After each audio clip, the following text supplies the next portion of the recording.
सोऽहमप्सु कौन्तेय प्रभास्मि शशिसूर्ययोः प्रणवः सर्ववेदेषु शब्दके पौरुषं नृषु पुण्यो गन्धपृथिव्यां च तेजश्चास्मि विभावसौ जीवनं सर्वभूतेषु तपश्चास्मि तपस्विषु रसोऽहमप्सु कौन्तेय प्रभास्मि शशिसूर्ययोः प्रणवः सर्ववेदेषु शब्दके पौरुषं नृषु पुण्यो गन्धपृथिव्यां च तेजश्चास्मि विभावसौ जीवनं सर्वभूतेषु तपश्चास्मि तपस्विषु।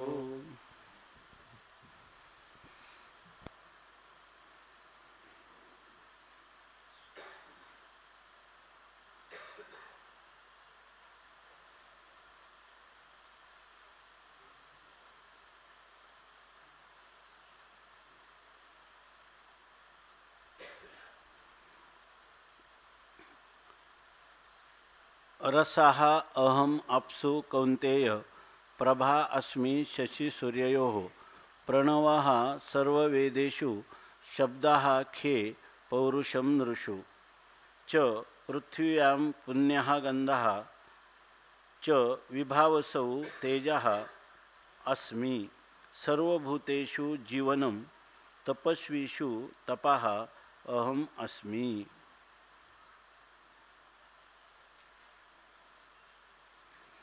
भगवान परमात्म्याने पाठीमागं सांगितलं की मत्तः परतरम नान्यत किंचिदस्ति धनंजय मयी सर्वमिदं प्रोतम सूत्रे मणिगणा इव।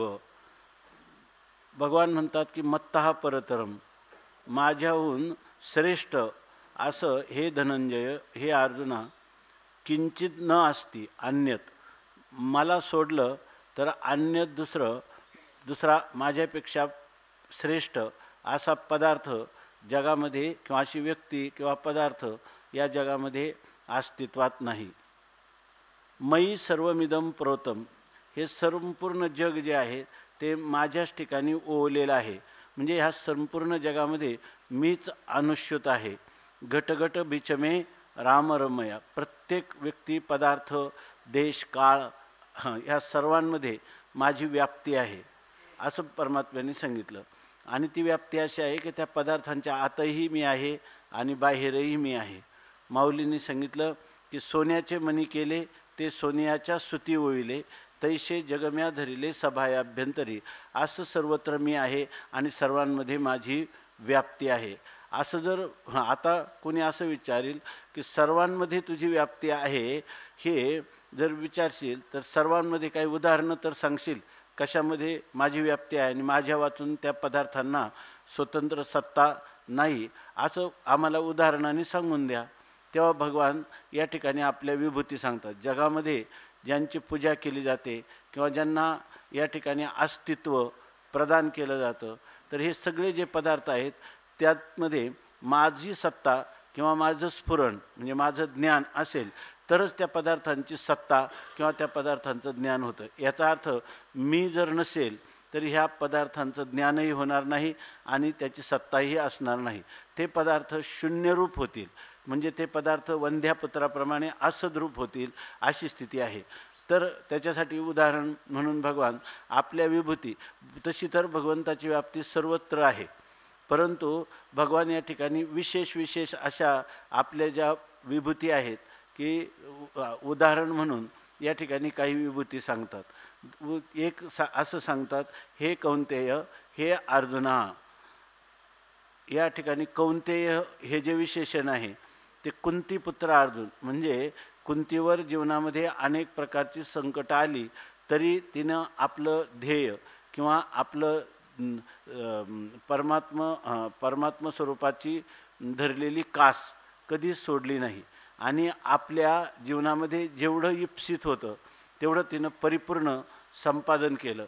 त्याप्रमाणे तुलासुद्धा अगोदर धनंजय सांगितलं ह्या धनंजय ह्या अध्यात्मधनावर तू विजय मिळवलाच पाहिजे। त्याचं कारण असं आहे की तुझा मातृवंश अत्यंत पवित्र आहे आणि तो आहे कुंतीचा तो पुत्र तू म्हणून या ठिकाणी तुलाही ह्या सर्व गोष्टी समजावून घेऊन याची तुला अनुभूती आली पाहिजे.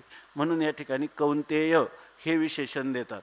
नंतर म्हणतात, हे कौंतेय अहम अप्सु रसाहा अस्मी. अहम म्हणजे मी जे आहे ना, तू म्हणतो ना सर्वत्रच माझी व्याप्ती आहे, कुठं कुठं आहे. तर उदाहरणार्थ जो काही जल आहे, अप्सू म्हणजे जलांमध्ये जो काही रस आहे, म्हणजे काय द्रवीभूतपणा आहे, द्रवत्व आहे. कोणत्याही पाण्यामध्ये द्रवत्व आहे की नाही? पाण्याचा धर्मच आहे की द्रवत्वाने किंवा रसाने युक्त असणं.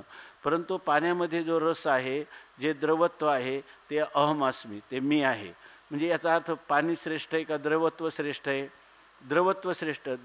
द्रवत्व नसेल तर पाण्याला कोणी पाणी म्हणेल काय? पाणी, मुख्य पाण्याचं धर्म काय आहे, गुण काय आहे? द्रवत्व किंवा रसत्व. तर ते त्या रसामध्ये आपसू रसाहा अहम अस्मी, त्याच्यामध्ये रस मी आहे. तसंच शशी सूर्ययोः प्रभाः अहम अस्मी. तसंच आता चंद्र आणि सूर्य आहेत. चंद्र आणि सूर्यामध्ये काय आहे? प्रभा किंवा तेज किंवा त्यांच्यामध्ये जो प्रकाश देण्याचं, संपूर्ण जगताला प्रकाशित करण्याचं सामर्थ्य आहे. तर त्याच्यामध्ये चंद्र आणि सूर्य हे कशामुळं? आपल्या तेजामुळं, त्यांच्यामध्ये असणारं तेज गुण आहे, त्यामुळं ते चंद्र सूर्य जगाला प्रकाशित देतात. एकाचा प्रकाश प्रखर आहे आणि एकाचा प्रकाश शीतल आहे. परंतु असं जरी असलं, परंतु दोघांमध्ये मी मात्र समरूपाने व्याप्त आहे. याचा अर्थ चंद्र आणि सूर्य यांच्यामध्ये असणारं जे तेज आहे, ते तेज मी आहे. सर्व वेदेषु प्रणवः अहम अस्मी. सर्व वेदेषु, सर्व वेदामध्ये प्रणव जो आहे तो प्रणव मी आहे. प्रणव म्हणजे ओंकार. ओंकारामध्ये असणारी आकार, उकार, मकार हे जे 3 अक्षर आहेत, ही मी आहे. काय आहे की कृतयुगामध्ये वेद एकच होता आणि तो सगळा ओंकार स्वरूप होता, प्रणव स्वरूप होता. आणि कृतयुगामध्ये सर्व लोक, त्यावेळेला ह्या 4 वर्णांची आश्रमाची योजना नव्हती. सर्वच लोक अत्यंत पवित्र अंतकरणाचे असल्यामुळं आणि सर्वच लोक ब्रह्मचिंतनामध्ये मग्न राहणारे होते. त्यांना वेदाचं इतकं कर्मकांड, उपासनाकांड, ज्ञानकांड असं काही स्वाध्याय करून मग त्याच्यामध्ये त्या वेदाचा अर्थ समजावून घ्यायचा, नंतर त्याप्रमाणे साधना करायची आणि नंतर साधना करून आपल्या सिद्ध स्वरूपाला प्राप्त व्हायचं, आत्मस्वरूप. असं त्यांना साधना नव्हती. तिथे एकच साधना होते, सगळं ओंकाराचं चिंतन करत होते. आणि त्याच ओंकाराचा सगळा विस्तार म्हणजे हे अपौरुषेय शब्दराशी, शब्दाचा समूह असा हे वेद आहेत. म्हणून या ठिकाणी खऱ्या अर्थाने पाहिलं तर वेद म्हणजे काय आहे? ओंकाराचा विस्तार आहे. म्हणजे ओंकार जर नसेल तर वेदच नाही. म्हणजे संपूर्ण वेदाचं मूळ कोण आहे? प्रणव किंवा ओंकार. आणि तो ओंकार हे कोणाचं स्वरूप आहे? माझं स्वरूप आहे. तो ओंकार वेगळा नसून तो माझं स्वरूप आहे. सर्व वेदामध्ये असणारा ओंकार मी आहे. म्हणजे मूळ कोण आहे? त्याचं ओंकार आहे, वेदाचं मूळ. सूर्याच्या प्रकाशाचं, चंद्राच्या प्रकाशाचं मूळ कोण आहे? त्याच्यामध्ये असणारं तेज. जलामध्ये असणारं जे द्रवत्व आहे ते त्याचं काय आहे? मूळ आहे. रसत्व हे त्याचं मूळ आहे. आणि ते मूळ कोण आहे? मी आहे, असं परमात्मा सांगतात. सर्व वेदेषु प्रणवः अहमस्मी. खे शब्दाः नृषु पौरुषम अहमस्मी. खे म्हणजे आकाशाचा मुख्य गुण काय आहे? शब्दगुणकम आकाशम. आकाशाचा मुख्य गुण कोण आहे? शब्द. आणि तो शब्द म्हणजे कोण आहे? मी आहे. शब्द हे माझं स्वरूप आहे. तुकाराम महाराज म्हणतात ना, म्हणूनच तुका म्हणे आम्हा शब्दची हा देव, शब्देची गौरव पूजा करू. या आपण जे काही संपूर्ण आयुष्य स्वाध्यायामध्ये घालावं असं आपण म्हणतो, वेदांत वाक्यामध्ये रमावं, याचा अर्थ शब्दाची सेवा करावी. शब्दाची सेवा ही काय आहे? काही लोक म्हणतात आज आमचा जप झाला नाही, ध्यान झालं नाही. तुम्ही जर स्वाध्याय करत असेल तर स्वाध्याय करत असाल तर या ठिकाणी ही देवाची सेवा आहे की नाही? तुका म्हणे आम्हा शब्दाची हा देव या ठिकाणी शब्दाचाच गौरव आहे, त्या शब्दाचीच पूजा करायची. याचा अर्थ स्वाध्यायो अध्येतव्या. स्वाध्याय हा नित्य करायचा. स्वाध्याय म्हणजे स्वाध्याय, आपल्या आत्म्याचं चिंतन करणं हा सुद्धा काय आहे, स्वाध्याय आहे. आणि आत्मरूपाचं यथार्थ दर्शन करून देणारी जी शास्त्र आहेत त्या शास्त्रवचनाचं अनुसंधान करणं हे सुद्धा देवाची सेवाच आहे. आणि तो शब्द कोण आहे, मी आहे असं सांगतात. आकाश हे जे पंचमहाभूतापैकी असणारं प्रथम भूत आकाश, त्या आकाशाचा शब्द हे मी आहे. नृषु पौरुषम, आणि नृषु म्हणजे पुरुषांमध्ये असणारं जे पौरुषत्व आहे, जो पराक्रम आहे, तो पराक्रम हे माझं स्वरूप आहे. पराक्रमाशिवाय तो त्या मनुष्याला पराक्रमी असं कोणी म्हणेल का? आणि तो पराक्रम कोण आहे, माझं स्वरूप आहे. कोणामध्ये, नृषु म्हणजे सर्व नरांमध्ये पुरुषांमध्ये जो पराक्रम आहे, त्या पराक्रम हे माझं स्वरूप आहे. भागवतामध्ये आलं की याच्यामध्ये की ज्या वेळेला भगवान निजधामाला गेले त्यानंतर अर्जुनाची स्थिती अशी झाली की त्या ठिकाणी असणाऱ्या ज्या भगवंताच्या 16,108 असणाऱ्या ज्या धर्मपत्न्या, तर त्यांचं संरक्षण करीत असताना त्याला जात असताना रस्त्याने भिल्ल वगैरे जे म्हणजे लुटारू लोक आहेत की जे आदिवासी लोक आहेत, त्यांनी देखील अर्जुनाला पराभूत केलं. तेव्हा अर्जुन सांगतो कोणाला, उद्धवाला मला वाटतं, अर्जुन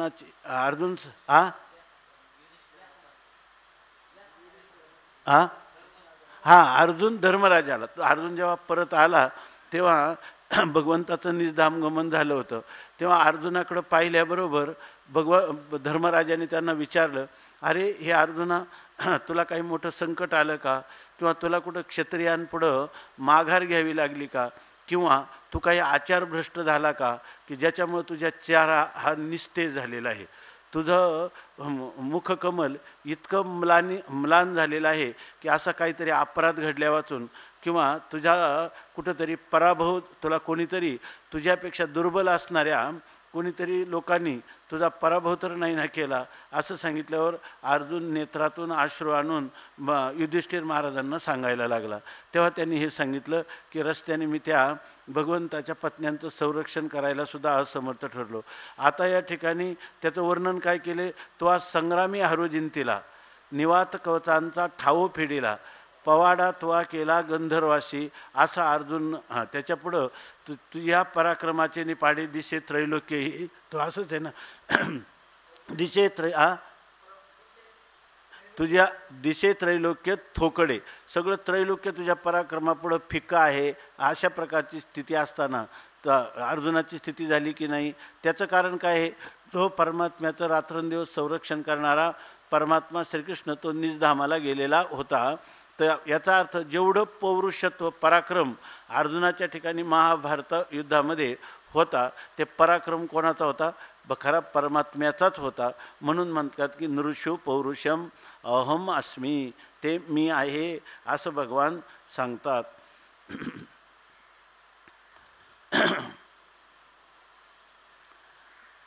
किंवा दुसरं असं एक सांगितलेलं आहे की रसामध्ये जे आपलं जलामध्ये जे रस आहे किंवा जो सारभूत भाग आहे तो कोण आहे, रस. जलामध्ये रसच आहे.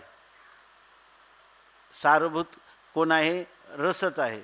तसं चंद्र आणि सूर्यांमध्ये कोण आहे, तेजच आहे. तसंच आकाशामध्ये वेदामध्ये प्रणव आहे, आकाशामध्ये शब्द. बरोबर ना, शब्द सोडला तर आकाश म्हणून काही राहणार नाही. त्याचप्रमाणे पुरुषांमध्ये जो पराक्रम आहे तो पराक्रम माझं स्वरूप आहे असं भगवंतांनी सांगितलं. आणि सर्व माझ्यामध्ये प्रोत आहेत, म्हणजे सर्व माझ्यामध्ये ओवलेले आहेत. म्हणजे शब्द हा आकाशाच्या ठिकाणी ओवलेला आहे. म्हणजे शब्दाने आकाश हे प्रोत आहे, म्हणजे त्याने व्याप्त आहे. किंवा रसाने जल हे व्याप्त आहे. पराक्रमाने पुरुष हा व्याप्त आहे, तसा मी ह्या सर्वांमध्ये काय, ही सर्व काय आहेत, ही सर्व माझीच रूप आहेत. म्हणजे ह्या सर्वांना सत्ता स्फुरण देणारा मी आहे असं सांगितलं. आता च आणि पृथिव्याम पुण्यहा गंधा, या ठिकाणी पृथिव्याम, पृथ्वीमध्ये असणारा जो पुण्यगंध म्हणजे जो पावन पवित्र किंवा सुगंध रूपाने असणारा, पृथ्वीमध्ये असणारा जो सुगंध. आपल्याला माहिती आहे की ज्या वेळेला मृग नक्षत्रामध्ये पाऊस पडतो त्यावेळेला मातीचा सुगंध यायला लागतो पहिल्या पावसामध्ये. कारण काय, पृथ्वीचा सुगंध हा मूळचाच धर्म आहे. तेव्हा पुण्योगंध हा पृथिव्याम, पृथ्वीमध्ये असणारा पुण्यगंध जो आहे तो अहमस्मी, तो मी आहे. विभावसौ तेजः, विभावसौ म्हणजे अग्नी, अग्नीमध्ये असणारं जे तेज किंवा त्याच्यामध्ये असणारी जी दैदिप्यमानता दीप्ती ते मी आहे. सर्वभूतेषु जीवनम, आणि सर्व भूतांमध्ये असणारं जे जीवन, जीवन म्हणजे काय, ज्याच्यामुळं सर्व प्राणी मात्र जगतात. येन जीवंती प्राणिनः किंवा सर्वाणी भूतानी तज्जीवनम, या ठिकाणी सर्व प्राणी मात्र ज्याच्यामुळं जगतात. याचा अर्थ काय, सर्वांचं जगणं कशात आहे, अन्नमय. सगळे भूत जे ज्या अन्नामुळं जगतात ते त्यांचं अन्न किंवा त्यांचं जीवन, जे जे त्यांच्या जगण्याला कारण आहेत त्यांचं जीवनमान सगळे प्राणी मात्र कंठतात. त्याचं खरं जीवन कोण आहे तर मी आहे. प्राणीमात्रामध्ये असणारं जीवन ते मी आहे. तपस्वीषु च तपाः अहम अस्मी, आणि तपस्व्यामध्ये असणारं तप हे मी आहे. म्हणजे तस्मिन तपसी, त्या तपामध्ये मयी तपस्विनाः प्रोतः, त्या तपस्व्यामध्ये जे तप आहे ती मी आहे. याचाच अर्थ काय, तस्मिन तपसी, त्या तपामध्ये. इथं तप काय आहे, चित्ताचं ऐकाग्र्य करणं हे परम तप आहे असं मला वाटतं. याच्या चित्तस्य ऐकाग्र्यम परमम तपः, मला मनसश्च इंद्रियानाम ऐकाग्र्यम परमम तपः, हे काय अपरोक्षानुभूतीमध्ये का किंवा विवेकचूडामणीमध्ये मनाचं जे काही हां, पण हे वचन दुसरं कुठं आहे. मन म्हणजे आपलं तप म्हणजे काय, मनाचे एकाग्रता करणं याला म्हणतात तप. किंवा इंद्रियांनाही आपण नियंत्रित केलेल्या इंद्रियांना आपण स्थापन केलेल्या विषयाच्याच ठिकाणी ठेवणं, म्हणजे आपल्या गोलकामध्ये स्थिर करणं, किंवा आपलं असणारं जे ध्येय आहे त्या ध्येयाच्या ठिकाणी त्यांची स्थापना करण्याचा अभ्यास करणं याला म्हणतात तप. तेव्हा हे जे तप आहे हे तप कोणाचा स्वरूप आहे, माझंच आहे. म्हणजे त्या तपोरूप असणाऱ्या माझ्यामध्ये हे सगळे तपस्वी ओतप्रोत आहेत. ओतप्रोत म्हणजे आडवे उभे धागे, जसं आपण म्हणतो की वस्त्र काय तंतूंनी ओतप्रोत आहे, म्हणजे तंतूच त्या वस्त्रामध्ये संपूर्ण आडव्या किंवा उभ्या धाग्याच्या रूपाने आहेत. त्या जर तंतू नसतील तर ते वस्त्रच नाही, वस्त्राची सिद्धी होणार नाही. त्यामुळे मी नसलो तर या ठिकाणी हे जे तप आहे त्या तप मी आहे, तपस्व्यामधलं तप मी आहे. तेव्हा तपरूप अशा माझ्यामध्येच हे सगळे तपस्वी जे आहेत ते ओतप्रोत आहेत, म्हणजे त्यांच्यामध्येच माझी ओवण आहे किंवा त्यांच्यामध्येच मी अनुश्यूत आहे, अशा प्रकाराने सांगितलं. दुसरं या ठिकाणी म्हणतात पुण्योगंधा, पृथ्वीचा धर्म काय गंध, गुण काय आहे गंध. पण इथं भगवान म्हणतात की पुण्योगंधा, पावनगंध म्हणजे सुगंध. याचा अर्थ मूळची जी पृथ्वी आहे तिच्या ठिकाणी काय आहे, सुगंधच आहे. नंतर बाह्य जे मालिन्य आहे ते आपल्या द्वारा त्याच्यामध्ये केलं जातं. मूळची पृथ्वी जी आहे ती सुगंधी आहे. जसं पाणी आहे, पाण्याला रस, आपण म्हणतो पाण्याला चव आहे, ह्या पाण्याची चव चांगली मधुर आहे.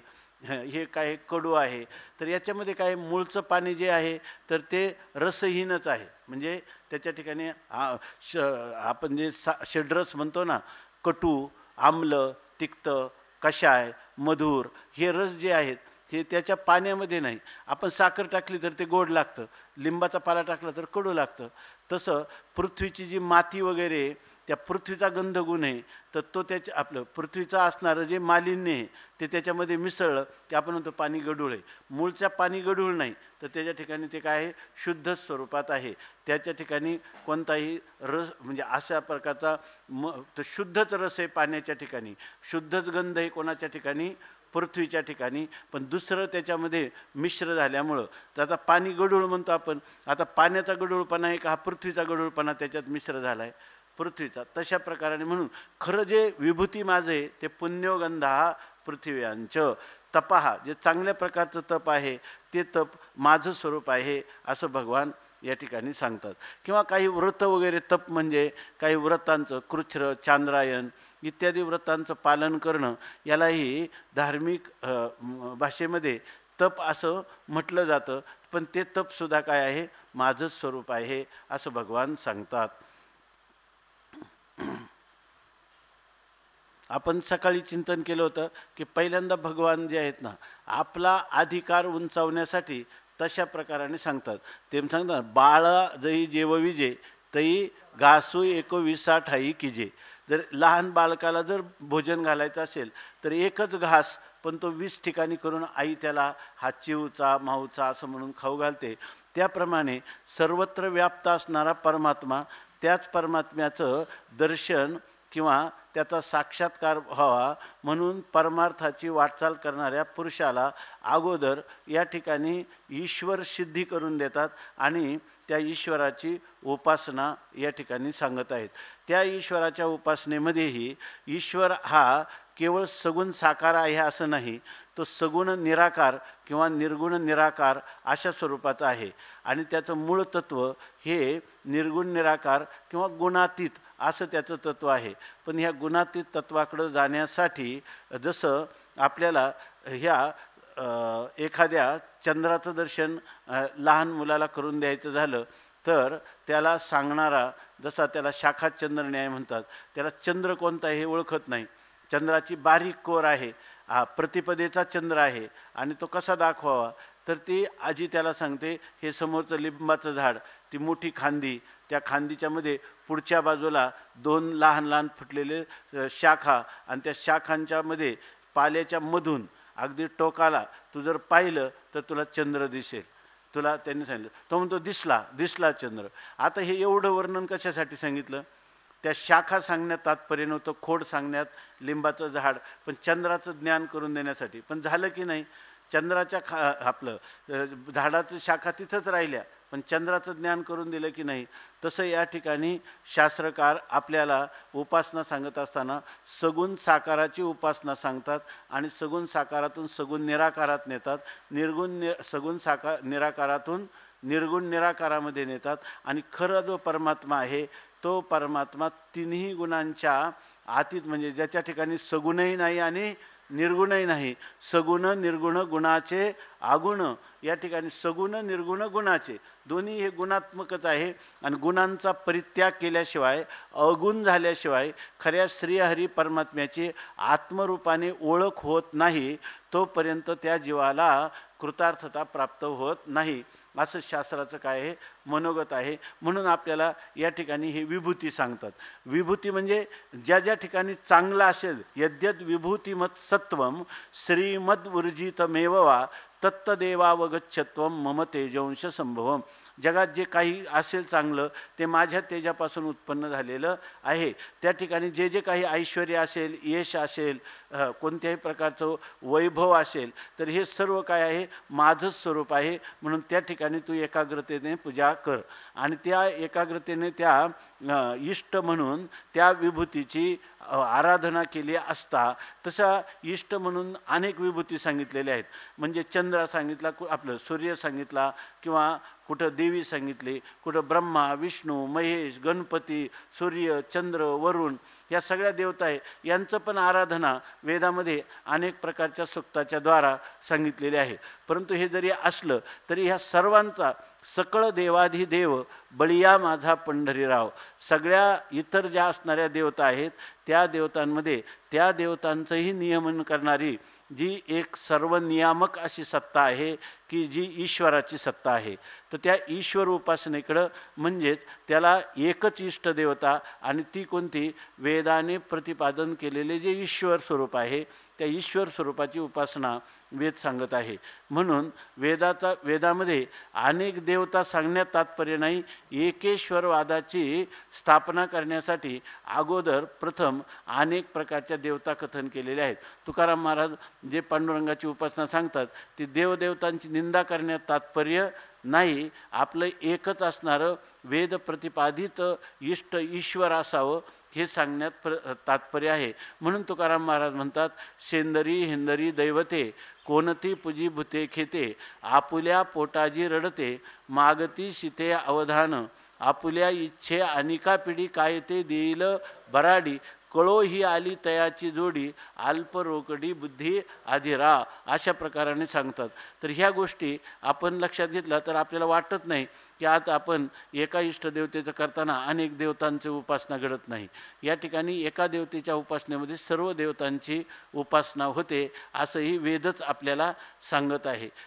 तरी पण या ठिकाणी प्राथमिक स्वरूपामध्ये त्याला अनेक असणाऱ्या विभूतींचं विभूती सांगतात की जेणेकरून त्यांच्यामध्ये असणारं सात्विकता, कारण ह्या विभूतींच्या पूजेच्या आराधनेच्या सेवेच्या योगाने मनुष्याच्या अंतकरणाची शुद्धी होते आणि चित्ताची एकाग्रता आणि चित्ताच्या शुद्धीला ह्या विभूतींची आराधना ही उपयोगी पडते. म्हणून या ठिकाणी हे विभूतीचंही वर्णन केलेलं आहे. आणि तेच वर्णन सांगत असताना सांगतात की म्हणून उदकी रसू का पवनी जो स्पर्शो, शशी सूर्य जो प्रकाशो तो मीची जाण. या ठिकाणी उदकामध्ये म्हणजे पाण्यामध्ये जो रस आहे किंवा पवनी जो स्पर्श, वायूमध्ये जो स्पर्श वायूचा गुण आहे, किंवा शशी सूर्य जो प्रकाशो, शशी म्हणजे चंद्र आणि सूर्य यांच्यामध्ये असणारा जो प्रकाश आहे तो मीची जाण, तो मीच आहे असं तू जाण. तैसाची नैसर्गिको शुद्धू मी पृथ्वीच्या ठाई गंधू, गगनी मी शब्दू वेदी प्रणवू. तैसाची त्याचप्रमाणे नैसर्गिक शुद्धू म्हणजे निसर्गता स्वाभाविक असणारा जो शुद्ध गंध आहे तो पृथ्वीचा आहे. तेव्हा तो नैसर्गिक शुद्ध असणारा जो गंध तो पृथ्वीच्या ठाई मी, पृथ्वीच्या ठाई नैसर्गिक शुद्धू गंधू मी. पृथ्वीच्या ठिकाणी असणारा नैसर्गिक म्हणजे मूळचा स्वाभाविक असणारा जो पुण्यगंध म्हणजे पवित्र असणारा जो गंध आहे तो मी आहे. गगनी मी शब्दू, आणि गगनी आकाशामध्ये असणारा जो शब्द आकाशाचा गुण आहे तो मी, तोही मी आहे. आणि वेदी प्रणवू, आणि वेदामध्ये जो प्रणव आहे ओंकार आहे तेही माझं स्वरूप आहे. नराच्या ठाई नरत्व जे अहंभावीये सत्व, ते पौरुष मी हे तत्व बोलिजत असे. नराच्या ठाई नरत्व, पुरुषाच्या ठिकाणी जे काही पुरुषत्व आहे, जे पुरुषत्व आहे म्हणजे त्याच्या ठिकाणी जो पराक्रम आहे, म्हणजे त्याच्या ठिकाणी जे मनोबल, शारीरबल, बुद्धिबल त्याच्या ठिकाणी आहे, जे चातुर्य आहे, जी प्रतिभा आहे, म्हणजे हे सगळं काही जे काही मनाच्या ठिकाणी आपलं पुरुषाच्या ठिकाणी जे विशेष अशा प्रकारचे पुरुषत्व म्हणजे त्याला बल आणि वीर्य या दोन्ही संपादन करून देणारे जे बलवीर्य आहेत ते कोण आहे? मी आहेत. पण कसं मनुष्याच्या ठिकाणी जे काही पराक्रम असतं तो काय म्हणतो? मी हे करणारच. जसं लोकमान्य टिळक म्हणतात, स्वातंत्र्य हा माझा जन्मसिद्ध हक्क आहे आणि तो मिळविणारच. तसा का तर तेवढा त्यांच्या ठिकाणी आत्मविश्वास आहे, पराक्रम आहे. तर त्याप्रमाणे इथं अहंभावी जे सत्व म्हणजे पुरुषांच्या ठिकाणी जे पुरुषत्व आहे, पौरुष किंवा सामर्थ्य आहे, बलवीर्य आहे, पराक्रम आहे, ते की जे अहंभावी सत्व पराक्रम आहे हे कधी कळतं आपल्याला? त्याच्या ठिकाणी अहंभावी सत्व, त्याच्या ठिकाणी जो अहंकार आहे त्या अहंकारामुळं याच्या ठिकाणी पुरुषत्व. तो काय म्हणतो? मी हे करणारच, मी याचा पाडाव करणार, मी हे मिळवणार, मी याचा नाश करणार, असं मी असं जर तो म्हणत असतो ते त्याच्या पौरुषत्वाची काय करत असतं सिद्धी. नाही तर कोण मनुष्य पराक्रमी हे आपल्याला कळणार नाही. परंतु पुरुषामध्ये पराक्रम आहे हे कळण्यासाठी जे अहंभावी आहे सत्व, जेव्हा अहंभाव प्रगट होतो म्हणजे मी अशा प्रकारच्या अंतःकरणाची वृत्ती प्रगट होते, तेव्हा सत्व, तेव्हा त्या पराक्रमाचं अस्तित्व त्या ठिकाणी आहे असं आपण जाणतो. हे फलबलकल्पे आहे. ज्या एखाद्या माणसाने 100 किलोचं वजन उचललं तर आपण काय म्हणतो, त्याच्या ठिकाणी खूप शारीर बल आहे. एखादा मनुष्य अत्यंत प्रतिकूल परिस्थितीतही तिचं परिवर्तन करण्याचा प्रयत्न करणार असं म्हणतो, त्यावेळेस मी हे करणार, संकट आहे पण या संकटाला मी सामोरं जाणार असं तो म्हणतो. ते मी कोण आहे, त्याच्या ठिकाणी कोणतं सामर्थ्य आहे, जे सामर्थ्य आहे ते माझंच स्वरूप आहे. मी जर त्याला सामर्थ्य दिलं नाही किंवा मी जर त्याच्या अंतःकरण वृत्तीमध्ये शरीरामध्ये जर त्या रूपाने प्रगट झालो नाही, अभिव्यक्त झालो नाही, तर त्याच्या ठिकाणी काय पराक्रम राहणार आहे. म्हणून तो पराक्रमाची अभिव्यक्ती कशाने होते, तर जे अहंभावी सत्व, अहंभावी म्हणजे मी अशा आकारानेच तो पराक्रम काय होतो, सत्व म्हणजे अस्तित्वात येतो किंवा अभिव्यक्त होतो असं सांगतात. आणि ते पौरुष, आणि त्याला मग काय म्हणतात, पौरुष किंवा पराक्रम किंवा बल असं म्हणतात. ते मी, ते कोण आहे, मी आहे हे तत्व बोली जात असे. हे तत्व म्हणजे हे वास्तवत्व, म्हणजे याची सत्यता, हे सत्यत्वाने मी तुला बोली जात असे अर्जुना मी सांगत आहे. अर्जुना पहा, अग्नी ऐसे आहाच, तेजी नामाचे आहे कवच, ते परते केलिया साच, निज तेज ते मी. आता म्हणतात अग्नी ऐसे आहाच म्हणजे वरवरचं. अग्नी ह्या नावाचं फक्त तेजी कवच आहे. अग्नी ह्या नावाचं खरोखर फक्त ह्या तेजाला काय आहे, कवच आहे. म्हणजे वरून त्याला घातलेलं कवच, म्हणजे त्याला बाहेरून घातलेलं आवरण. अग्नीला कोणतं आहे, तेज. म्हणजे तेज म्हणजे काय, खरं काय आहे तेज, पण त्या तेजालाच काय म्हणतात, अग्नी असं म्हणतात. तेज म्हणतं का कोणी, हा अग्नी आहे. म्हणजे ते अग्नी नावाचं कवच कोणाला आहे, तेजाला आहे. म्हणजे त्याच्यामध्ये खरं काय तेज आहे म्हणून त्याला अग्नी नाव आलेलं आहे. आणि अग्नी हे काय बाहेरचं कवच आहे. आतलं स्वरूप जर तुम्हाला पाहायचं झालं, हे जर कवच काढलं, बरोबर ना, अग्नी नावाचं फक्त कवच आहे, पण त्याच्या अंतरंगात जर आपण पाहू गेलो, शोधू गेलो, तर त्याच्यामध्ये खरं कोण आहे, तेज आहे. त्या तेजामुळं त्याला काय आले, अग्नी हे नाव आलेले. जर तेज नसेल तर त्याला अग्नीही कोणी म्हणणार नाही. म्हणून त्याचं नामाचे म्हणजे नाम मात्र त्या अग्नीच्या ठिकाणी, अग्नी नावाचं फक्त बाहेरचं आवरण आहे, बाह्य आवरण आहे. त्या बाह्य आवरण म्हणजे जर आतलं तेज गेलं तर ते बाह्य आवरण फक्त नाम मात्र सुद्धा राहणार नाही. फक्त वाणीत अग्नी शब्द राहील, तो जाळण्याचं वगैरे कोणतंही कार्य करणार नाही. उष्णता त्याच्या ठिकाणी राहणार नाही, कारण तेजामुळं सर्व आहे.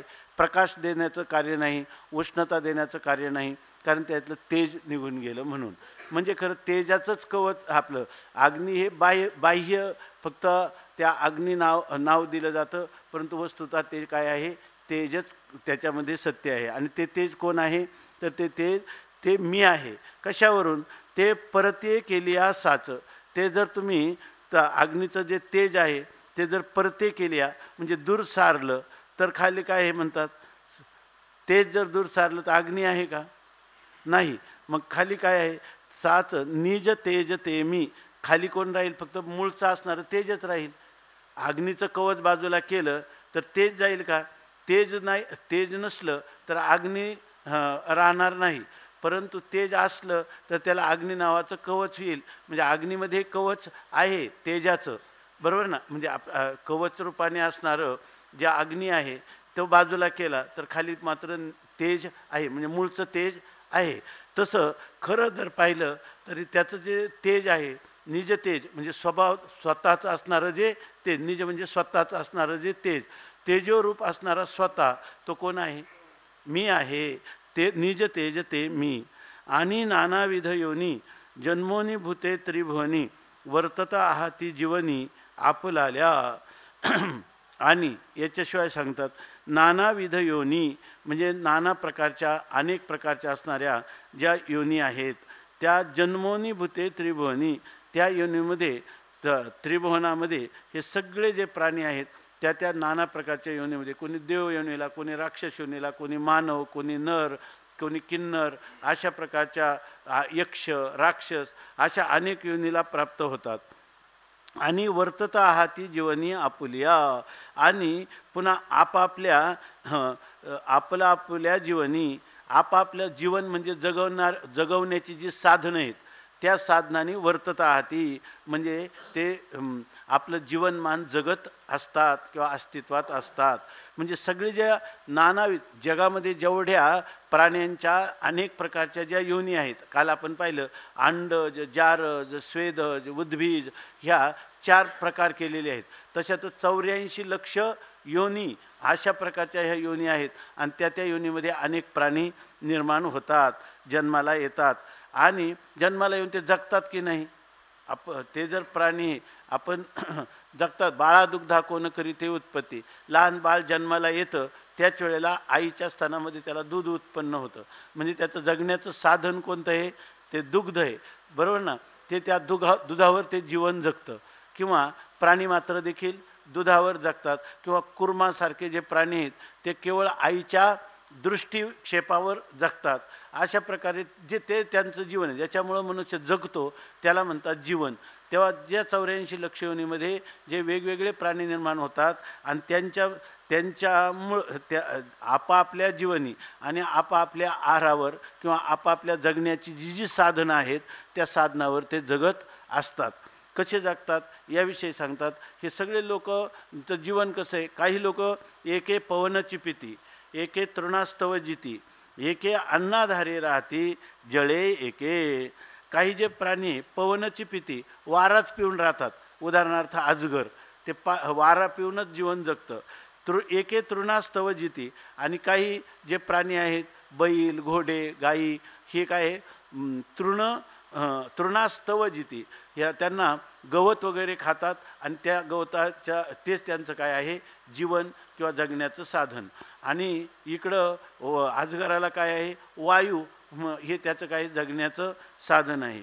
एके अन्नाधारे राहती, माणसं कशावर राहतात, अन्नाच्या आधाराने जगतात.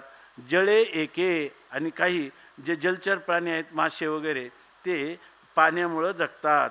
आणि मनुष्य इत्यादी काही अन्नावर किंवा धान्यावर जगतात. ऐशे भूतांप्रती नाही बरोबर आहे का, ऐशे भूतांप्रती अनान, जे प्रकृतीवशे दिशे जीवन, ते अगवा ठाई अभिन्न मीची एक.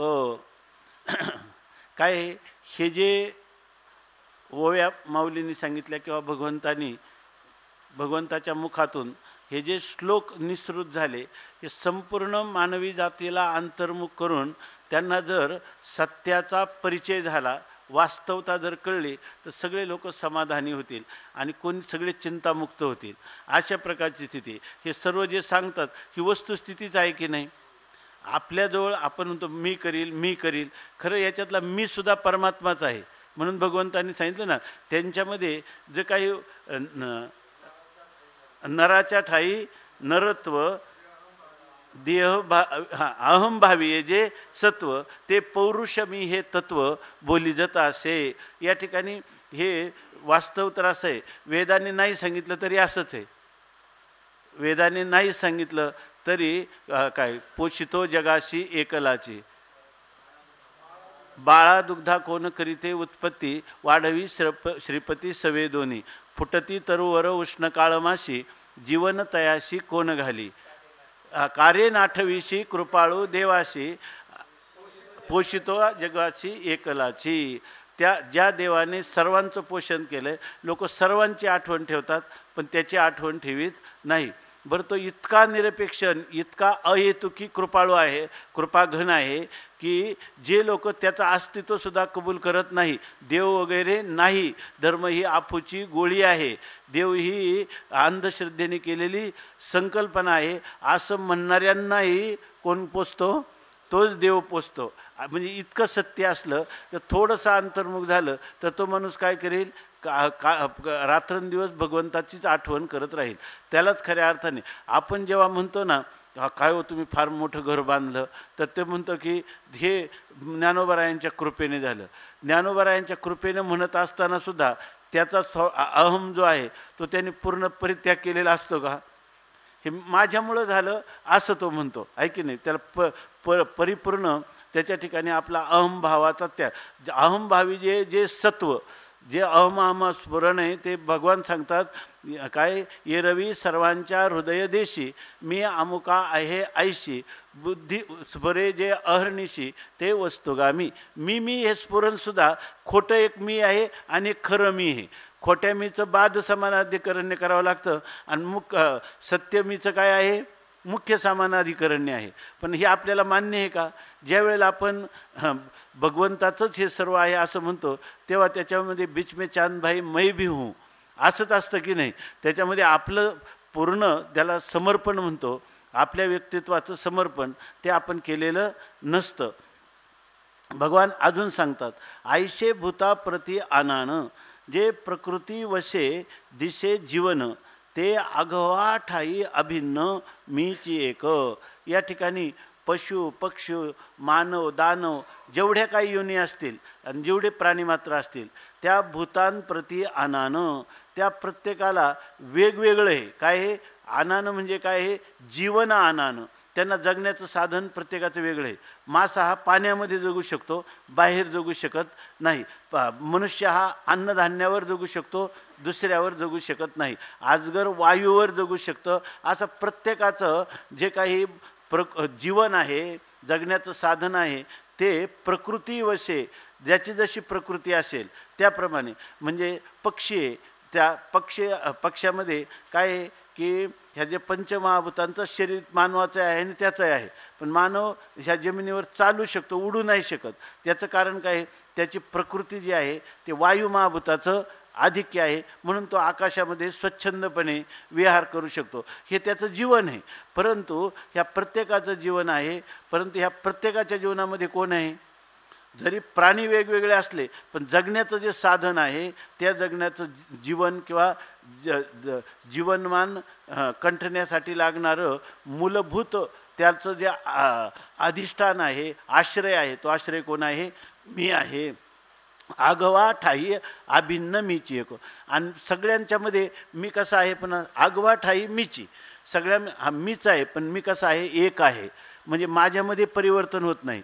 भूतांच्यामध्ये जशी षडभाव विकार होतात, भूत पूर्वी नव्हती, आता उत्पन्न झाली, नंतर अस्तित्वात आली, त्याच्यानंतर त्यांचं वाढायला लागली, त्याच्यामध्ये परिणाम झाला, नंतर वार्धक्य आलं, नंतर मरण आलं. परंतु ह्या जन्माच्या पूर्वी काय आहे? मीच आहे. त्यांचं जीवन मीच असल्यामुळं पूर्वीही मीच आहे आणि त्यांचा नाश कोणाचं? प्रभव प्रलयस्तथा असं लिहिलं ना, की प्रभव कोण आहे? उत्पत्तीचं कारणही कोण आहे? मी. म्हणजे त्यांचं निमित्त कारण मी आहे. तो घट उत्पन्न होण्याच्या पूर्वी कुंभार असला पाहिजे की नाही? असला पाहिजे. आणि ज्या वेळेला त्या घटाचा नाश होतो त्यावेळेला कोण असलं पाहिजे? माती असली पाहिजे. निमित्त कारण हे उत्पत्तीच्या पूर्वी, बरोबर आहे का महाराज? असलं पाहिजे. आणि उपादान कारण जे आहे ना ते नाशाच्या समयी उपस्थित असलं पाहिजे, तरच त्याच्यामध्ये काय होईल? त्याचा लय सांगता येईल. म्हणून अशी स्थिती आहे. तेव्हा या ठिकाणी व्यवहारामध्ये निमित्त कारण वेगळं आहे आणि उपादान कारण वेगळं आहे. पण इथं निमित्त आणि उपादान कारण दोन्ही कोण आहे? मीच आहे. याचा अर्थ मी जो आहे तो मी एकरूप आहे, एकरस आहे, त्याला काय म्हणतो? अपरिणामी आहे आणि मी असंग आहे, मी निर्विकार आहे. एवढं सगळं करूनसुद्धा, आहे की नाही, सर्व करूनसुद्धा मी याच्यामध्ये कुठंच सापडत नाही, कारण मी एकरूप आहे माझ्या स्वरूपात. कधी म्हणून माणसं आहे ना व्यवहारात चतुर कोणाला म्हणतात माहिती आहे का? सगळं काही करतो पण कशातच सापडत नाही म्हणतात. कारण असं जो मनुष्य त्याला व्यवहारात चातुर हे का म्हणतात? कारण त्याचं मूळ स्वरूपच आहे, सगळं करून कशातच सापडत नाही, आहे की नाही.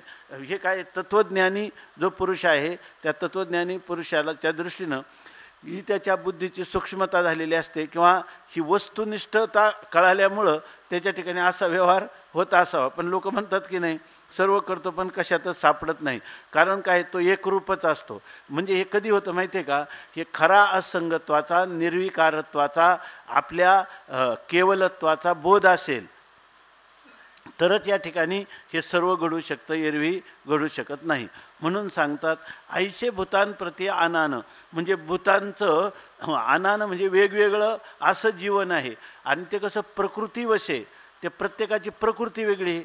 कोणाची प्रकृती राजसी आहे, कोणाची तामसी आहे, कोणाची काय आहे सात्विक आहे, किंवा काहींची सत्व आणि रज हे दोन गुण अभिभूत केलेलं तमोगुण आहे, किंवा तमरज अभिभूत केलेलं सत्वगुण आहे, किंवा सत्व आणि तम अभिभूत केलेली प्रकृती कोणती आहे, राजसी प्रकृती आहे.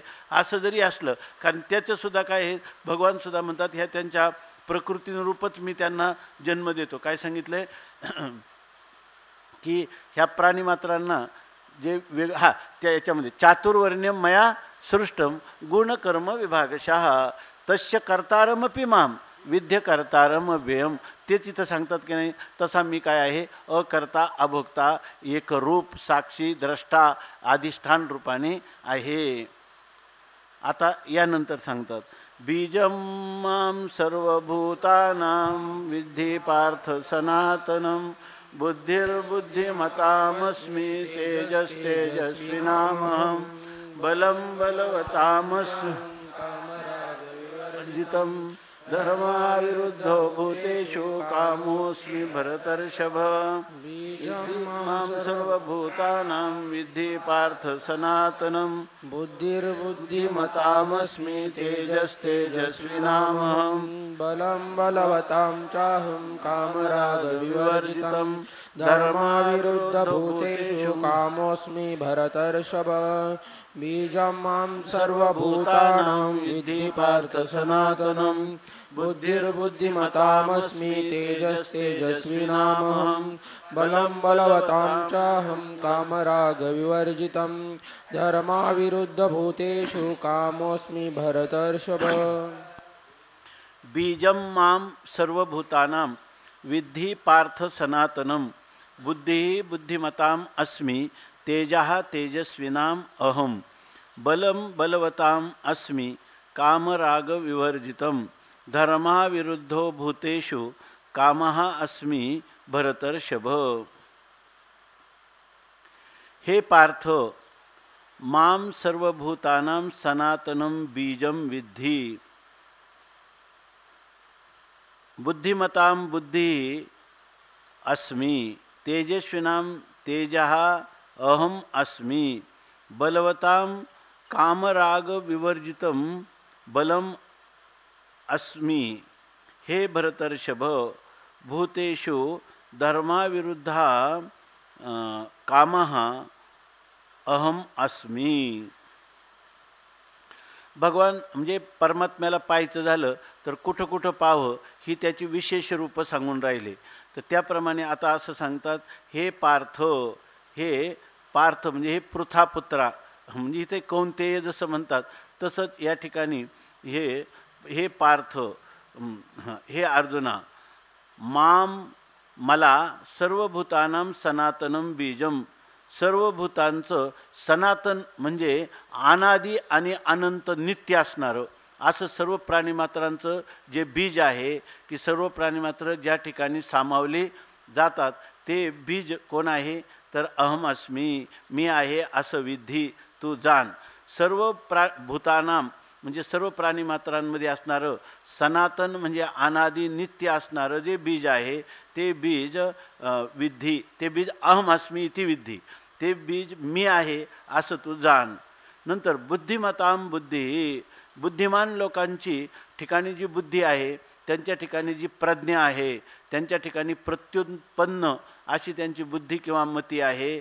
तर त्याच्या ठिकाणी असणारं त्या बुद्धिमान लोकांची जी बुद्धी आहे ती बुद्धी म्हणजे त्यांच्या ठिकाणी असणारी जी विचार करण्याची शक्ती आहे किंवा निर्णय करण्याची शक्ती आहे, निश्चायक अशा प्रकारची शक्ती त्यांच्या ठिकाणी असणं, ह्या त्या निश्चायक बुद्धीलाच या ठिकाणी म्हणतात की त्या बुद्धी ही मी आहे. तेजस्विनाम तेजः अहम अस्मी.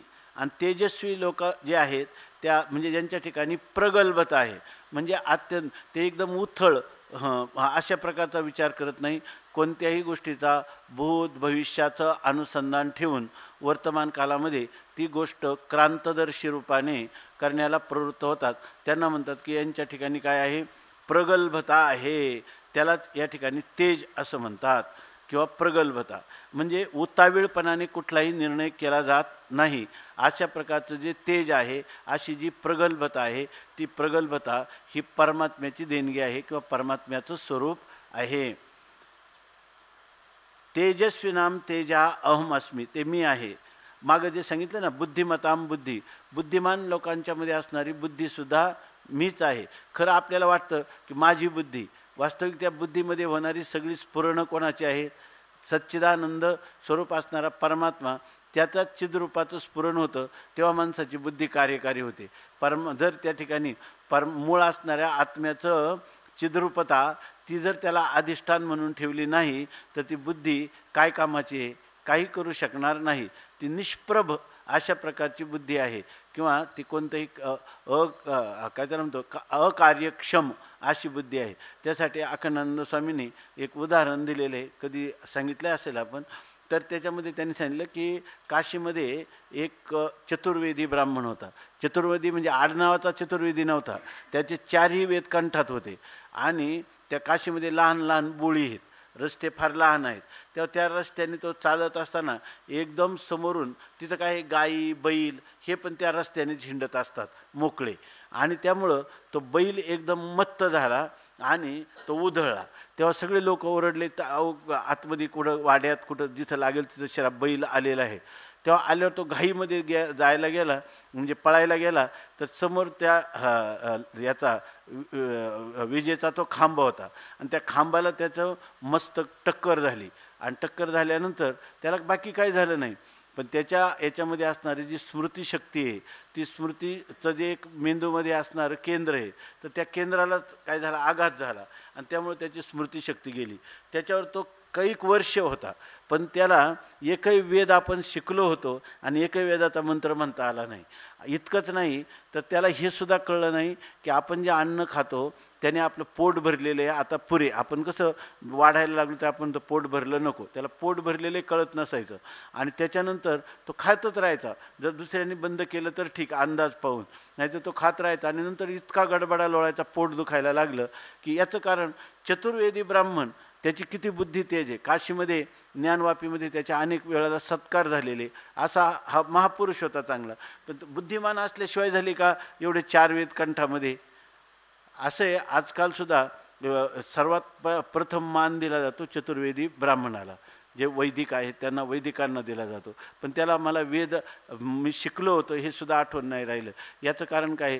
जी बुद्धी आहे, जी स्मृतिशक्ती, मेधाशक्ती, प्रज्ञाशक्ती किंवा आकलन करणारी शक्ती, याच्यामध्ये ह्या सर्वच ज्या का बुद्धीच्या वेगवेगळ्या धृती, सात्विक धृती म्हणतो त्याला आपण, तर ह्या धृती, लज्जा, ह्री, दया, ह्या ज्या अंतकरणाच्या सगळ्या वृत्ती ह्या कोणाच्या विभूती आहेत? ह्या सगळ्या परमात्म्याने दिलेल्या आहेत.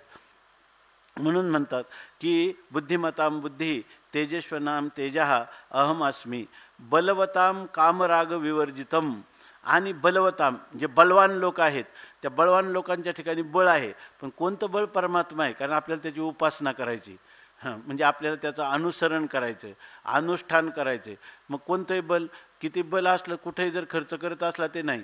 त्या बळामध्ये मनाचं बळ असो, बुद्धीचं बळ असो किंवा शरीराचं बळ असो, पण ते कामराग विवर्जितम. त्या अंतकरणामध्ये कोणत्याही प्रकारची कामना म्हणजे तृष्णा, मला हे असावं, मला ते असावं. बरेचसे लोक जे पार मरणाला सामोरे जाण्यापर्यंत धाडस करतात, परंतु त्या ठिकाणी त्याच्यासाठी ते असं वाटतं. आता हे जे चोर लोक आहेत 7व्या मजल्यावर वर चढून जातात, कुठून? भिंतीनं पाठीनं चढत जातात. आता ते बल असल्याशिवाय का एवढं? पण ते बल काय उपयोगाचं आहे का? ते बल परमात्म्याची विभूती असं परमात्मा सांगत नाही. परमात्मा पहिल्यांदाच सांगतात श्रीमद ऊर्जित मेवा, ज्याच्या ठिकाणी जे चांगल्या प्रकारचं ऐश्वर्य आणि त्या सदविवेक बुद्धी यांनी संपन्न असेल तेच माझं स्वरूप आहे. म्हणून इथं सांगतात की हे जे बल आहे ते बलम बलवताम अस्मी. त्या बलवानामध्ये जे बल आहे ते मी आहे, पण कोणतं बल? त्या बलाचं विशेषण दिले काम राग विवर्जितम. त्याच्यामध्ये कामना किंवा तृष्णा किंवा इदम मेशात मला हे असावं, मला ते असावं, याच्यासाठी जरी त्याच्याजवळ किती बल असलं आणि ते उपयोगात केलं तर ते बल जे आहे ते परमात्म्याची विभूती नाही की जिचं आराधना करावी किंवा जिचं अनुसरण करावं असं नाही. म्हणून म्हणतात पुन्हा नुसतं कामना नाही, राग विवर्जितम, त्याच्यामध्ये आसक्तीसाठी माणसं पार मरायला तयार होतात की नाही, धनाधिकांचे आसक्तीसाठी. आणि त्याच्यासाठी त्याच्याजवळ किती जरी बळ असलं तर त्याच्यामध्ये काय असलं पाहिजे, कामना तृष्णा नसली पाहिजे आणि आसक्ती याच्यात हे असलं तरच माझ्या जीवनात उपयोग आहे, नाहीतर हे नसलं, हे धनाधिक नसले तर माझं जीवन उजाड झालं, संपुष्टात आलं असं जर वाटत असेल आणि आजच्यासाठी जर एखाद्या माणसाने बल खर्च केला असं नाही, त्याच्यामध्ये अंतकरणामध्ये तृष्णा नाही, आसक्ती नाही आणि अशा प्रकारचं जे बल आहे ते बल मी आहे असं सांगतात. बलम बलवताम कामराग विवर्जितम बलवताम बलम अहम अस्मी, ते मी आहे. हे भरतर्षभ, हे भरतश्रेष्ठा, ही जे ना पृथा कौंतेय किंवा भरतर्षभ म्हणजे भरत कुलामध्ये अत्यंत श्रेष्ठ असणार आहे. बऱ्याच वेळेला मनुष्याला आपण कोणत्या कुलात जन्मलो, आपलं मातृकुल काय आहे, पितृकुल आहे, जसं तुकाराम महाराज म्हणतात माझ्या वडिलांची मिरासिगा देवा. आपली परंपरा काय आहे, या परंपरेला जे लोक विसरतात तर ते लोक धाडसी असं राक्षसी कृत्य किंवा ज्याला आपण म्हणतो आसुरी संपत्ती, त्या आसुरी संपत्तीसाठी ते आपला प्राणपण पणाला लावतात. पण ते बल म्हणजे परमार्थिक शक्ती नाही किंवा ते परमात्म्याचं बल नाही, ते बल काय आहे, आसुरी संपत्तीचं बल आहे, वासनेचं बल आहे. तृष्णा किंवा आसक्ती यांच्यापासून झालेले बल आहे. हे बल देवाचं नसल्यामुळं हे कधी टिकत नाही, त्याच्यात खरं यश येत नाही. म्हणून सांगतात की कामराग विवर्जितम बलवताम बलम अहमास्मी. आता इथं त्याला काय आठवण करून देतात, हे भरतर्षभ, हे भरत कुलामध्ये ज्यामुळं भारत हे नाव झालेलं आहे. भारत म्हणजे ज्ञानामध्येच ज्ञानाचं ऐश्वर हेच खरं जीवनाचं ऐश्वर आहे असं समजून त्याच्यामध्ये रम्मान होणारं हे तुझं कुल आहे. तर या कुलामध्ये हे अर्जुना तुला हे अशा प्रकारचं सात्विक बल तुझ्या ठिकाणी असलं पाहिजे. आणि त्याला सांगतात हे भरतर्षभ, हे अर्जुना, भूतेषु धर्माविरुद्ध कामः अहम अस्मी. आणि भूतेषु सगळ्या प्राणीमात्रांमध्ये जो काम आहे ना, ती कामना म्हणजे मला हे असावं, हे मला असावं, अशा प्रकारची जी कामना किंवा इच्छा कोणती, शब्द स्पर्श रूप रस आणि गंध हे वास्तविक पंचविषय भोगण्याची इच्छाच असू नये. पण जर अंतकरणात ही इच्छा उत्पन्न झालीच आणि तिची पूर्तता केल्याशिवाय त्या मनुष्याला समाधान वाटतच नसेल तर त्या इच्छेची पूर्तता कशी करावी लागते, तर धर्म अविरुद्ध. धर्माने जे सांगितलं ना, धर्म म्हणजे काय, वेद प्रतिपादिता धर्म ना, वेदविहिता धर्म. वेदाने जे सांगितलं करा त्याला म्हणायचं का धर्मपालन. आणि वेदाने सांगितलं का इदम मा करू, हे तुम्ही करू नका असं जर सांगितलं असेल तर ते अधर्माचरण आहे. तर या ठिकाणी आपण इच्छापूर्ती करायची म्हणजे काहीतरी कर्तव्य आपल्याला करावंच लागेल. तो जे आपल्याला इच्छित असणारा विषय तो आपल्याला मिळावा लागेल, बरोबर ना. त्याला आपण प्राप्त केल्यानंतर मग त्याचा भोग होईल आणि नंतर आनंद होईल, त्याच्यापासून त्या विशेष सुख आपल्याला मिळेल. पण विशेष सुखाची इच्छा जेव्हा अंतकरणात निर्माण होते तेव्हा तो विषय संपादन करायचा ठरला तरीसुद्धा तो विषय धर्माच्या अविरुद्ध असला पाहिजे. म्हणजे धर्मशास्त्र जर म्हणत असेल हे करू नको तर ते करायचं नाही, आणि कर असं जर धर्मशास्त्र सांगत असेल तर ते केल्याशिवाय राहायचं नाही. आता मातृदेवो भव, पितृदेवो भव, आचार्य देवो भव, अतिथी देवो भव हे वेद करा म्हणून सांगतं. अतिथीचा सत्कार, आईवडिलांची सेवा किंवा गुरूंची सेवा हे वेद सांगतो. मग त्याच्यामध्ये आपला प्राण जरी बली द्यावा लागला तरी ते करायचं, कारण ते धर्माने सांगितलेलं आहे. आणि तस्मात् शास्त्रम प्रमाणन्ते कार्य व्यवस्थित हो ज्ञात्वा शास्त्रविधानोक्तम कर्म कर्तुम् अर्हसि. शास्त्र म्हणेल ते सांडावे, जे राज्यही तृण मानावे, घे म्हणतलिया न म्हणावे विषयही विरुद्ध. शास्त्राने जर सांगितलं असेल विष घ्या तर ते विष पण घ्यावं. आणि ते सांगतात शास्त्र म्हणत असेल तर राज्याचा परित्याग केला तर राज्य पण त्याग करावं. जे राज्यही तृण मानावे, तृण म्हणजे कसपटासारखं त्या राज्याला समजावं, पण धर्माच्या विरुद्ध वागू नये. वास्तविक या ठिकाणी विषयांचा भोग धर्माला अनुसरून किंवा वेदविहित अशा प्रकारचा विषय संपादन करावे हे सांगण्यात सुद्धा तात्पर्य नाही. पण करायचंच झालं दुष्यंत दुर्जन्याने तर किमान त्या पुरुषाने मानवी, हे सगळं शास्त्र कोणासाठी? मानवासाठी. हे काही दुसऱ्या किंवा पक्ष्यांसाठी नाही. याचा अधिकार कोण आहे? वेदविहित कर्तव्य करणं आणि वेदाने न सांगितलेलं जे काही अकर्तव्य आहे त्याचा परित्याग करणं, हे जे शास्त्र आहे हे कोणासाठी सार्थक आहे? फक्त मनुष्यासाठी सार्थक आहे. ज्याला माणसाचं शरीर आले त्याच्यासाठी हे वर्णाश्रम धर्माचं पालन हे सर्व आहे त्याच्यासाठी. तर अशा पुरुषाला काय हे अनंत जन्माच्या संस्काराने जरी शब्दस्पर्शादी विषय भोगण्याची इच्छा झाली तर ते धर्माच्या अविरुद्ध असेल आणि तो कामच आहे. धर्माविरुद्ध भूतेषु कामः, तो कामनाच आहे, म्हणजे विषय भोगाची इच्छा आहे. परंतु ते भगवान म्हणतात की हे भरत कुलोत्पन्ना अर्जुना, हे काय आहे? माझं स्वरूप आहे. म्हणजे धर्माच्या अविरुद्ध कामाचा भोग जर कोणी घेत असेल तर ती कोणाची विभूती आहे? ती विभूती माझी आहे. किंवा मी त्याच्यामध्ये ते जे त्याच्या ठिकाणी असणारा जो भोग आहे त्या भोगामध्ये सुद्धा कोण आहे? मी आहे, असं भगवान या ठिकाणी सांगतात.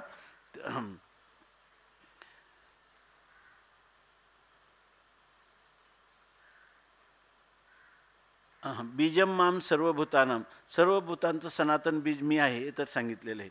आता यावर माऊली सांगतात, पै आदिचेनी अवसरे विरुढे गगनाचेनी अंकुरे ते अंती गिळी अक्षरे प्रणव पिठीची. मागं सांगितलं ना, ऐसे भूतांप्रती आनान जे प्रकृती वशे दिशे जीवन ते आगवा ठाई अभिन्न मीची एक. खरं तर काय आहे?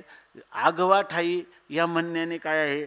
सगळे जे प्राणीमात्र आहे, सर्व प्राणीमात्र ज्या प्रकाराने जीवन जगतात त्या सर्व ठिकाणी मीच आहे आणि मी अभेद स्वरूप आहे. म्हणजे माझ्यामध्ये विकार होत नाही. प्राणी मात्र उत्पन्न होतात, अस्तित्वात येतात, वाढायला लागतात, पुन्हा त्याच्या ठिकाणी परिवर्तन होतं, नंतर त्यांचा अपक्षय व्हायला सुरुवात होते, शेवटी त्यांचा नाश होतो. तसं माझं जे स्वरूप आहे ते माझं स्वरूप मात्र एकरूप राहतं. आणि ते म्हणतात की आदिचेने अवसरे, आधीचा अवसर म्हणजे जेव्हा सर्व हे प्राणी मात्र उत्पन्न होतात, म्हणजे हे संपूर्ण जगत उत्पन्न होतं, तो आधीचा अवसर म्हणजे जगत उत्पन्न होण्याचा जो काळ आहे. म्हणजे पूर्वी जगत नव्हतं, आता जगत उत्पन्न झालं, त्या उत्पत्तीचा जो काळ आहे त्यावेळेला विरुढे गगनाचेनी अंकुरे, म्हणजे काय आहे? हे संपूर्ण विश्व जे आहे ते प्रलय कालामध्ये आपल्या बीजरूप असणाऱ्या अज्ञानामध्ये काय होतं? ते लीन होतं किंवा मायेमध्ये लीन होतं. आपण आतापर्यंत विचार केला आहे केवळ जड मायेतूनच उत्पन्न होतं आणि जड मायेमध्येच लीन होतं असं नाही, तर त्या ठिकाणी काय आहे? माया विशिष्ट परमात्म्यामध्ये ते लीन होतं किंवा मायोपाधिक, बरोबर ना? मायोपाधिक परमात्म्यामध्ये ते लीन होतं असा अर्थ आहे. परंतु जेव्हा त्या मायोपाधिक परमात्म्याचा संकल्प होतो त्यावेळेला त्याची जी माया उपाधी आहे त्या माया उपाधीचा पहिला परिणाम कोण असेल तर त्यांनी सांगितलं आत्मनः आकाशः संभूतः, आकाशात वायू, वायोरग्निः, आग्नेरापः, आद्भ्यः पृथिवी असं सांगतात. पहिल्यांदा ह्या आत्म्याचं पहिलं जर काही तत्व निर्माण होत असेल आत्म्यापासून, म्हणजे आत्म्यापासून तर आत्मा तर असंग निर्विकार आहे, मायेच्या द्वारा मायेचा परिणामभूत म्हणून पहिलं आकाश महाभूत काय होतं? निर्माण होतं असं सांगितलेलं आहे. म्हणून आधीचे ने अवसरे म्हणजे जगत उत्पत्तीला पहिला सुरुवात कुठून होते? सगळे मायेमध्ये सगळं जग साठवलेलं असतं. आता ते मायेतून जेव्हा उत्पन्न होतं पहिल्यांदा काय होतं? आकाशच उत्पन्न होतं. नंतर मग वायू, मग त्या आकाशापासून वायू निर्माण होतो, वायूपासून अग्नी, अग्नीपासून जल महाभूत आणि जल महाभूतापासून या ठिकाणी पृथ्वी महाभूत असं निर्माण होतं. आणि नंतर त्या सर्वांचं पंचीकरण होऊन ह्या जगामध्ये सर्व विश्वामध्ये निरनिराळे पदार्थ आपल्याला वेगवेगळ्या आकाराला आलेले दिसतात. याच्यासाठी याचं सोपं इथं आपल्या ज्योतिर्मठाचे स्वामी परमपूज्य शंकराचार्य आले होते. त्यांनी माऊलींच्या मंदिरामध्ये प्रवचन केलं. ते म्हटले की हे पंचमहाभूतापासूनच जग उत्पन्न होतं, एकदम सोपं आहे. आणि हा जो क्रम वेदामध्ये सांगितला याला फार मोठा आता वैज्ञानिक लोक पण म्हणायला लागले की सर्वात प्रथम आकाशच होतं आणि नंतर त्याच्यात वायू उत्पन्न झाला. असं जे काही वेदात सांगितलं ते आज भौतिक विज्ञानालाही अत्यंत मान्य होतं असं सांगतात. पण ते म्हणे याच्यात काय आहे, याच्यात सामान्य गोष्ट आहे. आता जेव्हा जर एखादा मनुष्य आहे, आता आकाश आहे की नाही या ठिकाणी सर्व अवकाश, तो एखादा रस्त्यावर उभा केला आणि पळायला लागला तर आकाशातच पळतो की नाही. पळायला लागला तर त्या ठिकाणी हवा पळण्याच्या ह्याच्यामुळं हवा म्हणजे वेगाने त्याच्या वेगामुळं हवा निर्माण होते की नाही, त्याच्यात होते. नंतर त्या शरीरात उष्णता निर्माण होते की नाही, बरोबर आहे ना. उष्णता निर्माण झाली का तो काय होतो, घामाघूम होतो की नाही, बरोबर ना. आणि तो घाम अंगावर वाळल्यावर तोच पुन्हा मळ होतो की नाही, म्हणजे माती होते काय नाही त्याची. असं ते म्हणायचे की एकदम सोपं आहे हे. आकाश अगोदर नंतर वायू हे सगळा क्रम आहे की नाही. आपण साधं वारा घातला तर हे आकाशामध्ये घालतो की नाही आणि हलायला लागतं की नाही.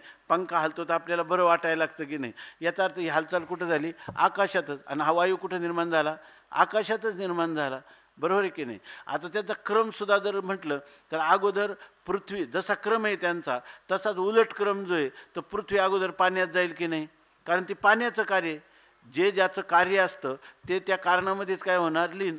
पण पुढं झालं पृथ्वी कुठं लीन होणार, पाण्यामध्ये. आता पाणी कुठं जाईल, अग्नीमध्ये, आहे की नाही. जर मोठा अग्नी लागला तर तो काय करतो, पाण्याला नष्ट करतो की नाही.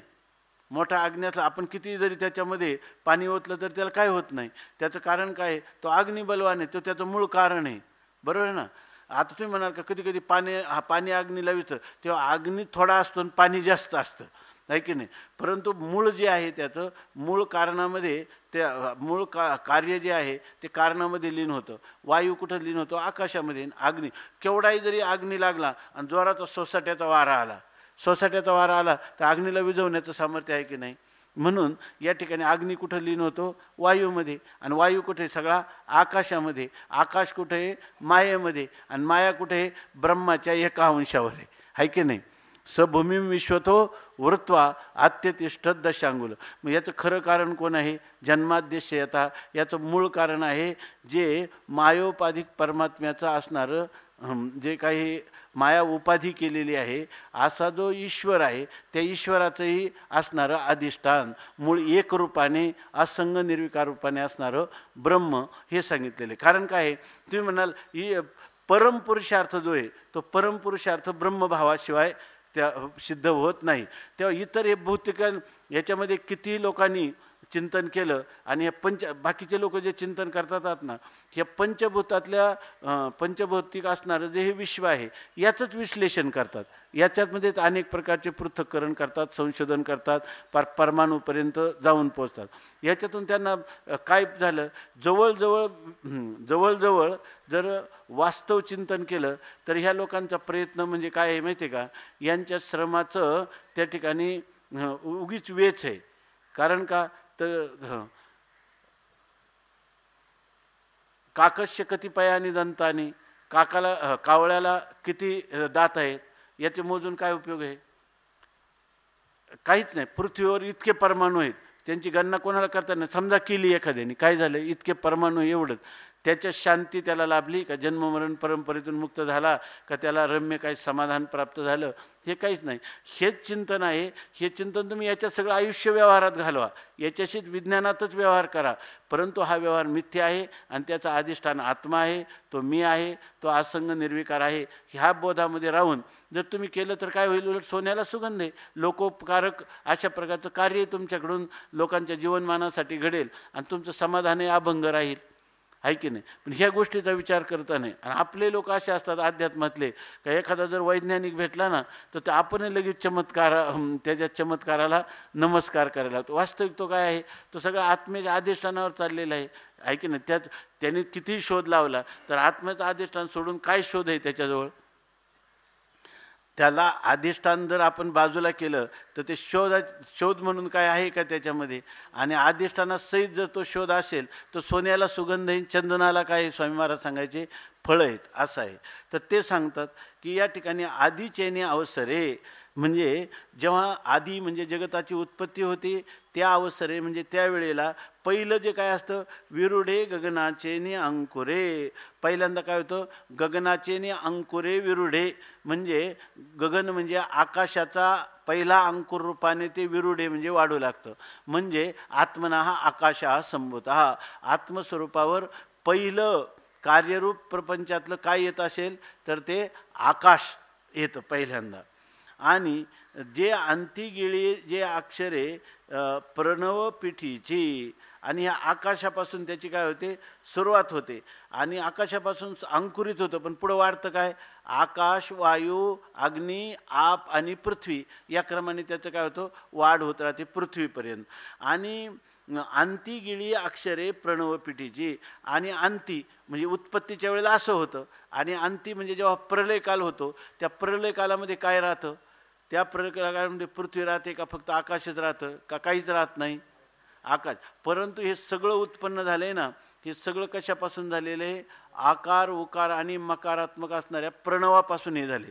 एक आपल्याकडं त्याला काय म्हणतात, स्फोटवाद ना, व्याकरणशास्त्राच्या दृष्टीनं त्याला स्फोटवाद असं म्हणतात. आणि आजचे सगळे वैज्ञानिक सांगतात ही सगळी जी सृष्टी आहे ती स्फोटरूप आहे, स्फोटापासून उत्पन्न झालेली आहे असं सांगतात. आणि ह्या स्फोटातली द्रव्य कोणती आहेत, 3 मुख्य द्रव्य आहेत, आकार उकार आणि मकार. यालाच आपण म्हणतो ओंकार. पहिला जो ध्वनी आला जिथून हे सर्व उत्पन्न झालं तो ध्वनी कोणता आहे, ओम. आपण जर रात्री शांत वातावरणामध्ये म्हणजे बाहेरचे कुठले आवाज नाहीत असं जर आपण जगन्नाथपुरी, मुंबई असं जर समुद्रावर जर आपण पाहिलं तर त्या जेव्हा लाटा आदळतात त्यावेळेला त्या लाटांचा एक ध्वनी येतो. तो ध्वनी अत्यंत गंभीर ध्वनी असतो. बारकाईने जर पाहिलं तर तो ध्वनी काय आहे, ओंकार आहे. मनुष्याला तिथं जे काय आकर्षण होतं, तासन तास मनुष्य समुद्र तीरावरती पाहत राहावं वाटतं. याचं कारण काय आहे, ओंकार. ह्या जे आकार उकार आणि मकार यांचं जे काही एकत्रीकरण होऊन हा ध्वनी होतो. आणि ह्या ध्वनीपासूनच सर्व हे विश्व उत्पन्न झालं असं आजचे वैज्ञानिक देखील म्हणतात. खरं तर काय आहे, याच्यासाठी हे जे संशोधक लोक आहे ना ते इतक्यात सखोल जात नाहीत. ते काय म्हणतात, हे अगदी निश्चित आहे. याचं कारण असं आहे, सहज जर मनुष्य जर कोणतं आहे आपलं जे श्वासोश्वास चालले आपण त्याला काय म्हणतो, आजपाजपणे उलट प्राणाचा तेथे या मनाचा निर्धार असे. तर या ठिकाणी 6 आपण ज्यावेळेला आतमध्ये श्वास असं म्हणतो तेव्हा बाहेर टाकतो प्रश्वास त्यावेळेला अहम येतं, आणि आत घेतो तेव्हा 6 सोहम अहम 6 यालाच काय म्हणतात, सोहम हंसाचं चिंतन. हे आपोआपच चालू आहे की नाही. प्रत्येक श्वासाबरोबर काय आहे, ओंकाराचा आपला ध्वनी जो आहे तो निघत आहे. एखादा मनुष्य जेव्हा रडतो ना, लहान मुलंसुद्धा रडतं ना, ते रडण्यामध्ये जरी पाहिलं आपण कोणतीही गोष्ट आकार उकार आणि मकार यांना घेऊनच त्याचे जांभई देणं, जांभईचा जर आवाज झाला, रडण्याचा जर आवाज झाला, हसण्याचा आवाज झाला, कोणताही जनावराचा प्रत्येकाचा वेगवेगळा ध्वनी, पण बारकाईनं पाहिलं तर सगळ्यांमध्ये काय आहे, ओमच आहे. म्हणजे याचा अर्थ ओंकार स्वरूपच हे सर्व आहे. म्हणून इथं असं सांगतात की अंतिगिळी अक्षरे प्रणवपिठीची. अंती म्हणजे जेव्हा जगाचा प्रलय होतो ना तेव्हा त्या ठिकाणी हे पंचमहाभूतच प्रलय पावतात का, प्रणवपिठीची म्हणजे या ठिकाणी प्रणव म्हणजे ओंकार रूपी जे पीठ आहे त्या पीठावर कोणती आसनं विराजमान, कोणती अक्षरे विराजमान आहे, आकार उकार आणि मकार. का त्या आकार उकार आणि मकारालाही गिळून टाकते, यालाही गिळून टाकतात, आहे की नाही.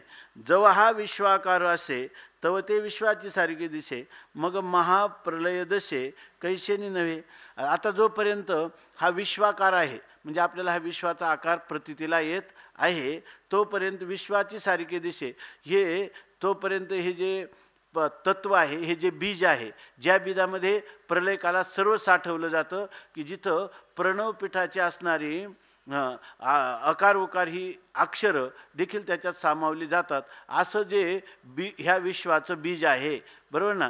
आणि त्यावेळेला काय वाटतं, त्या बीजासारखं सगळे झाले, प्रलय झाला, आता काहीच राहिलं नाही, आकार उकार मकारसुद्धा राहिला नाही. अशा प्रकारचे केवळ काय राहिली, माया विशिष्ट, बरोबर ना, माया विशिष्ट परमात्म्याची सत्ता राहिली असं आपल्याला वाटतं.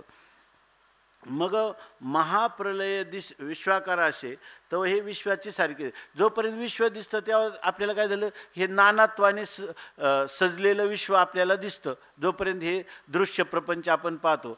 आणि महाप्रलय जसे, आणि ज्यावेळेला महाप्रलय होतो त्यावेळेमुळे कैसेनी नव्हे, त्यावेळेला इथं काहीच राहत नाही, स्थूल राहत नाही का सूक्ष्म राहत नाही, स्थूलही नाही आणि सूक्ष्मही नाही, केवळ काय राहतं, कारणरूप प्रपंच या ठिकाणी राहतो.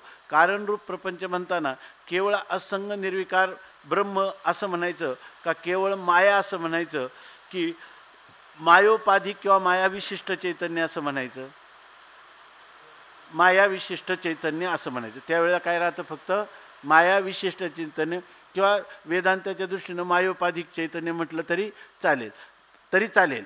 तर हे मायाविशिष्ट चैतन्य त्या ठिकाणी अवशिष्ट राहतं असं सांगतात. आयशे आता ज्यावेळेला ते मायाविशिष्ट चैतन्य राहतं किंवा मायोपाधिक चैतन्य राहतं, आयशे अनादी जे सहज, आता ते जे आहे मायाविशिष्ट चैतन्य ते कधी उत्पन्न झाले का? नाही. मग तुम्ही म्हणा ते मायाविशिष्ट चैतन्यातलं माया जी आहे ती माया तरी म्हणजे ब्रह्म जे ते उत्पन्न झालं नाही. म्हणजे असंग निर्विकार एकमेवा द्वितीय असणारं ब्रह्म ते म्हणता येईल का ते अनादी आहे आणि सहज आहे, ते स्वाभाविक आहे, नित्य आहे असं म्हणता येईल का? माया विशिष्ट परमात्मा तसाच आहे. मायासुद्धा अनादी आहे, ती जरी शांत असली तरी ती काय आहे, अज्ञान कालात तिला अनादी असंच मानलेलं आहे. ज्ञान होईपर्यंत ती सुद्धा काय आहे, अनंतच आहे. जेव्हा ज्ञान होईल केवळ ज्ञानानेच तिचा काय होतो, अंत. म्हणून या ठिकाणी मायाविशिष्ट परमात्म्याला सुद्धा आयशे अनादी जे सहज असं जर आपण म्हटलं, आणि ते गामी विश्वबीज, आणि तेच हे काय आहे, विश्वबीज आहे. नाहीतर केवळ जे विशुद्ध स्वरूपातलं चैतन्य आहे ते मी म्हणायला सुद्धा राहणार नाही, आणि मी विश्वाचं बीज आहे असं म्हणायला सुद्धा राहणार नाही. म्हणून हे सांगत असताना जरी तत्वतः त्याच्या ठिकाणी कोणत्याही प्रकारचा बीजभावाने युक्त असणारी माया आणि कार्यकारी असणारा प्रपंच यांनी असंग निर्विकार उदासीन असणारं तत्व, तेच तत्व या ठिकाणी मायाविशिष्ट होऊन त्याला बीजरूपाने ते मी आहे असं सांगत आहे की ते मी गा विश्वबीज. आणि हे जे विश्वबीज आहे ते तुला हातातळी तुझं देजत असे, तुझ्या तळ हातावर मी देत आहे. म्हणजे तुला माझं खरं स्वरूप जे आहे माझं ते तुला मी तळ हाताच्या आवळ्यासारखं स्पष्ट रीतीनं मी तुला प्रदान करीत आहे, तुला सांगत आहे. मै उघड करुणी पांडवा जै हे आणि शील सांख्याची आगावा तै याचा उपयोगू बरवा देखशील.